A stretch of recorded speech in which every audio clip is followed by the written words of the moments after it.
Today I'm going to talk about some astrological remedies.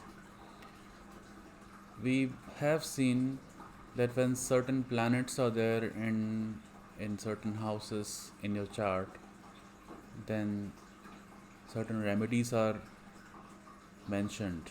Certain remedies are prescribed by the astrologer. Usually when the cruel or malicious planets are there in your good houses, then that means there are some challenges related to that house. And usually the remedy is to propitiate the devata corresponding to that house. For example, if you have Rahu afflicted, then it is usually recommended corresponding devata of that house, corresponding devata for Rahu. So I am going to talk about how visiting temples or propitiating the devata corresponding to these planets affect you, because you must have seen or you must have heard from your near and dear ones that when they visit some temple or when they go on some tirth yatra, then they experience some things. They experience something which is, you may say, it is undesirable. We do not blame anything on the devata or anything on the deity. We try to analyze why those experiences, why those untoward or undesirable things happened to that person when he visited so and so temple. So the crux of thing is, you have to find out which devata to propitiate. If the planet that you are trying to pacify, if it is there in the Oj Rashi, then you should propitiate the male deity. Oj means all the odd numbered Rashis. For example, Aries, Gemini, Leo, Libra, Sagittarius, Aquarius. These 6 Rashis, they are odd numbered. On the contrary, if your planet, afflicted planet, is there in the Yugma Rashi, then you should propitiate the female deity. Because Oj means the odd numbered Rashis means they are male Rashis. They are more outgoing. They are more with the masculine energy. To balance that, to make them appropriate for you, to pacify them, you have to go and visit the male planets. You have to visit the male deities. But if the same planet is there in the Yugma Rashi or in the even number signs like Taurus, Cancer, Virgo, Scorpio, Capricorn and Pisces, then these Rashis are basically female Rashis. That is, they are more drawn towards inward, they have more feminine qualities.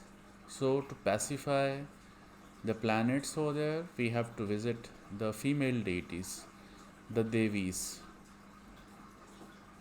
Let me give you an example. Suppose your Rahu is there in Gemini. Gemini is the male Rashi. So you have to visit a temple which has more Rahu energy and which is associated with male. Now, who are the planets, who are the deities associated with male Rahu energy? So one that comes to my mind is Sri Varaha Avatar. Varaha Avatar has the Rahu energy of Bhagavan Vishnu. But it is not pure Rahu energy, because it is Rahu and Mercury both combined. To another deity that comes to my mind and who is very famous in North India is Khatu Shyamji. He is the grandson of Bhima, son of Ghatotkach, Barbarik. He is the Khatu Shyamji. and he has the pure Rahu energy. So if your Rahu is there in odd signs like Aries, Gemini, Leo, Libra, Sagittarius, Aquarius, then you should visit Khatu Shamji to pacify that Rahu. Whereas if Rahu is there in the even sign like Taurus, Cancer, then it denotes more of a feminine energy. A feminine Rahu, there are a lot of feminine Rahu energies. Lot of Devis, they have Rahu energy. The most famous one is Durga Devi. Durga Ji, if you visit any Durga temple, then you pacify your Rahu. Now, since she also carries the energy of Venus with it, so it is Rahu and Venus combined. So it not only pacifies Rahu, it takes care of Venus also. If you want to find out pure Rahu energy without anything to do with Venus and all, then go and visit Chinmastika Devi. Chinmastika temple is pure Rahu energy. So in this way, you can find out which planet is there for which Devata or Devi and how you should visit them. Like if it comes to Mars is there in odd sign, then means male Mars energy. The male Mars energy is Hanumanji. Other one is Narsimha Avatar, but Narsimha Avatar is not pure Mars. He is Mars mixed with Mercury. But if the same Mars is there in the even sign, in the Yugma Rashi, then you have to look for the female deities. The female Mars energy is Bagalamukhi. So in this way, you can visit the temple and pacify your planets. But one interesting thing that you would observe whenever you visit the temple for the first time and subsequently, so there is difference in the effect. The first time when you visit the temple, that Rashi starts vibrating wherever that planet is. Like I was saying, if Rahu is there in Gemini and you visit Chinmastika Devi temple, you visit Khatu Shamji because it's male energy, then as soon as you visit Khatu Shamji, suddenly the Rahu energy will start vibrating. The Gemini will start vibrating. So you will see the things which are there in Gemini, the Arudha which are there in Gemini, the bhavas that Gemini represents, that will become accentuated. You will start seeing results related to that. But only for the first time. Because when you visit the temple for the first time, the house where that planet is, that gets activated. But next year again you go there and you visit the same temple, you will not vibrate the same house. You will vibrate the next house to that. So next year when you visit Khatu Shamji, you will activate the next Rashi to it, which is Cancer. And after that year, for the third time when you visit, you activate Leo. Then you visit, you activate Virgo. That way you just go on around the zodiac. So in this way, you will see that you must have heard about experiences, bad experiences of people when they visit certain temple. Then if suppose they have some bad arudhas coming in there, like A6 is there. A6 is the arudha for loan, for disease, for fighting. So suddenly you visit that temple and you start witnessing litigations, start some disease. So that thing may come into picture if that Rashi starts vibrating. But when you visit the next time, you will activate the second Rashi. So whatever Arudha is there, whatever Bhava is there, that gets activated.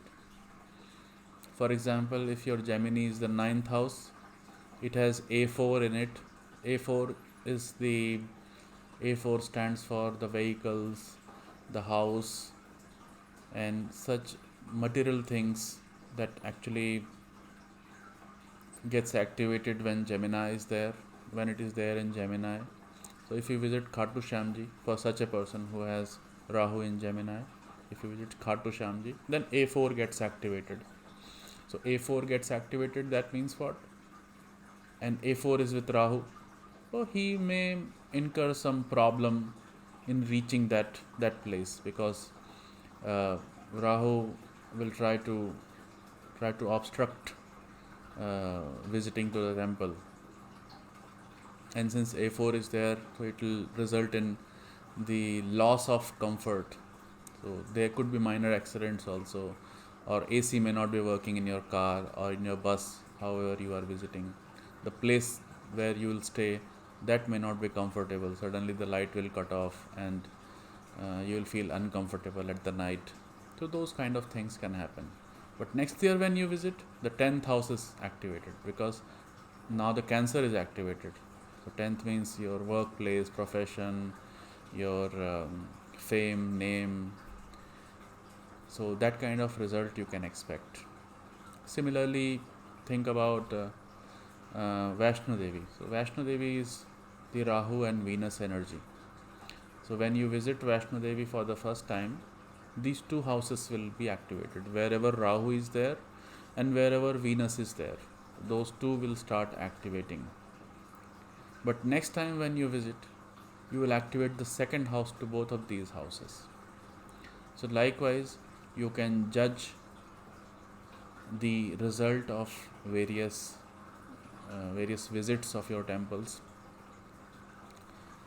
Yeah, I think that's all that I wanted to say. Thank you so much, and let's see you in the next video.